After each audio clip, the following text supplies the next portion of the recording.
ಮೂರನೇ ಅವಧಿಯಲ್ಲಿ ಪ್ರಧಾನಮಂತ್ರಿಯಾಗಿ ಅಧಿಕಾರ ವಹಿಸಿಕೊಂಡ ಮೊದಲ ದಿನವೇ ನರೇಂದ್ರ ಮೋದಿ ಅವರು ದೇಶದ ರೈತಾಪಿ ವರ್ಗ ಮತ್ತು ಬಡ ಕುಟುಂಬದ ವರ್ಗದವರಿಗೆ ಭರ್ಜರಿ ಕೊಡುಗೆಗಳನ್ನು ಪ್ರಕಟಿಸಿದ್ದಾರೆ. ಪ್ರಧಾನಮಂತ್ರಿ ತಮ್ಮ ಮೊದಲ ದಿನದ ಕೊಡುಗೆಯಾಗಿ 9 ಕೋಟಿ ರೈತರಿಗೆ 20,000 ಕೋಟಿ ರೂಪಾಯಿಯ ಮೊತ್ತದ ಪಿಎಂ ಕಿಸಾನ್ ನಿಧಿ ಬಿಡುಗಡೆ ಮಾಡಲು ಸೂಚಿಸಿದ್ದಾರೆ. ಮತ್ತೊಂದೆಡೆ ಮೊದಲ ಸಚಿವ ಸಂಪುಟ ಸಭೆಯಲ್ಲಿ ಪ್ರಧಾನಮಂತ್ರಿ ಆವಾಸ್ ಯೋಜನೆಯಡಿ 3 ಕೋಟಿ ಮನೆ ನಿರ್ಮಾಣಕ್ಕೆ ಹಣಕಾಸಿನ ನೆರವು ಪ್ರಕಟಿಸಿದ್ದಾರೆ. ಇದರ ಬಗ್ಗೆ ಕಂಪ್ಲೀಟ್ ಡೀಟೇಲ್ಸ್ ತಿಳ್ಕೊಳ್ಳೋಕೆ ಮುಂಚೆ ನೀವಿನ್ನೂ ನನ್ನ ಚಾನಲ್ಗೆ ಸಬ್ಸ್ಕ್ರೈಬ್ ಮಾಡ್ಕೊಂಡಿಲ್ಲ ಅಂದ್ರೆ ಈಗಲೇ ಸಬ್ಸ್ಕ್ರೈಬ್ ಮಾಡ್ಕೊಳ್ಳಿ. ಈ ವಿಡಿಯೋಗೊಂದು ಲೈಕ್ ಮಾಡಿ.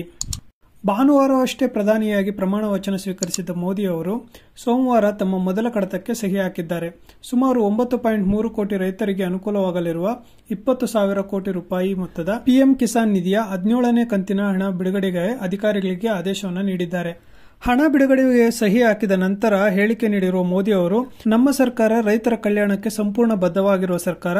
ಆದ್ದರಿಂದಲೇ ಅಧಿಕಾರ ವಹಿಸಿಕೊಂಡ ನಂತರ ಮೊದಲು ಸಹಿ ಹಾಕಿರುವ ಆದೇಶವು ರೈತ ಸಂಬಂಧಿಯಾಗಿದ್ದು, ಮುಂದಿನ ದಿನಗಳಲ್ಲಿ ನಾವು ರೈತರು ಮತ್ತು ಕೃಷಿ ಕ್ಷೇತ್ರಕ್ಕಾಗಿ ಇನ್ನಷ್ಟು ಕೆಲಸ ಮಾಡಲಿದ್ದೇವೆ. ಈ ನಿರ್ಧಾರವು ಇತ್ತೀಚಿನ ಚುನಾವಣೆಗಳಲ್ಲಿ ಗ್ರಾಮೀಣ ಭಾಗಗಳಲ್ಲಿ ನಾವು ಕೊಂಚ ಹಿನ್ನಡೆ ಕಂಡರೂ ಗೆಲುವಿನ ನಂತರ ರೈತರ ಕಲ್ಯಾಣಕ್ಕಾಗಿ ಎನ್ಡಿಎ ಹೊಂದಿರುವ ಬದ್ಧತೆ ಸೂಚಿಸುತ್ತದೆ. ಇದು ರೈತರಿಗೆ ತಲಾ 6,000 ರೂಪಾಯಿ ನೀಡುವ ಹಾಗೆ, ಅಂದ್ರೆ ಪ್ರತಿ 4 ತಿಂಗಳಿಗೆ ಒಮ್ಮೆ 2,000 ರೂಪಾಯಿ ಅವರ ಅಕೌಂಟ್ಗಳಿಗೆ ಜಮಾ ಆಗಲಿದೆ. ಹಾಗೆಯೇ ಪ್ರಧಾನಮಂತ್ರಿ ಆವಾಸ್ ಯೋಜನೆಯಡಿ 3 ಕೋಟಿ ಮನೆಗಳ ನಿರ್ಮಾಣಕ್ಕಾಗಿ ಸರ್ಕಾರದ ಪಾಲಿನ ನೆರವು ನೀಡಲು ಪ್ರಧಾನಮಂತ್ರಿ ಅವರು ತಮ್ಮ ಅಧ್ಯಕ್ಷತೆಯಲ್ಲಿ ಕೇಂದ್ರ ಸಚಿವ ಸಂಪುಟ ಸಭೆಯಲ್ಲಿ ಅಂದ್ರೆ ಸೋಮವಾರ ಆಮೋದನೆ ನೀಡಿದ್ದಾರೆ. ಇತ್ತೀಚಿನ ದಿನಗಳಲ್ಲಿ ಮನೆ ನಿರ್ಮಿಸುವ ಅರ್ಹ ಕುಟುಂಬಗಳ ಸಂಖ್ಯೆ ಹೆಚ್ಚಾಗಿದ್ದು, ಹೀಗಾಗಿ ಕುಟುಂಬಗಳು ಮನೆ ನಿರ್ಮಾಣದ ಖರ್ಚು ವೆಚ್ಚವನ್ನು ಸರಿದೂಗಿಸಲು ಇನ್ನೂ ಹೆಚ್ಚುವರಿಯಾಗಿ 3 ಕೋಟಿ ಗ್ರಾಮೀಣ ಮತ್ತು ನಗರ ಕುಟುಂಬಗಳ ಮನೆಗಳಿಗೆ ನೆರವು ನೀಡಲು ನರೇಂದ್ರ ಮೋದಿ ಸರ್ಕಾರ ಪಣ ತೊಟ್ಟಿದೆ ಎಂದು ಅಧಿಕಾರಿಗಳು ಹೇಳಿದ್ದಾರೆ.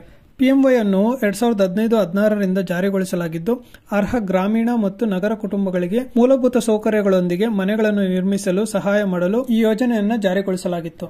ಕಳೆದ 10 ವರ್ಷಗಳಲ್ಲಿ ವಸತಿ ಯೋಜನೆಯಡಿ ಅರ್ಹ ಬಡ ಕುಟುಂಬಗಳಿಗೆ ಒಟ್ಟು 4.21 ಕೋಟಿ ಮನೆಗಳನ್ನು ಪೂರ್ಣಗೊಳಿಸಲಾಗಿದೆ. ಈ ಯೋಜನೆಯ ಅಡಿಯಲ್ಲಿ ನಿರ್ಮಿಸಲಾದ ಎಲ್ಲಾ ಮನೆಗಳಿಗೆ ಮೂಲಭೂತ ಅವಶ್ಯಕತೆಗಳಾದ ಶೌಚಾಲಯಗಳು, ಎಲ್ಪಿಜಿ ಸಂಪರ್ಕ, ವಿದ್ಯುತ್ ಸಂಪರ್ಕ, ನೀರಿನ ವ್ಯವಸ್ಥೆಯ ಸಂಪರ್ಕಗಳನ್ನು ಕೇಂದ್ರ ಮತ್ತು ರಾಜ್ಯ ಸರ್ಕಾರಗಳ ವಿವಿಧ ಯೋಜನೆಗಳ ಮೂಲಕ ಒದಗಿಸಲಾಗುತ್ತಿದೆ.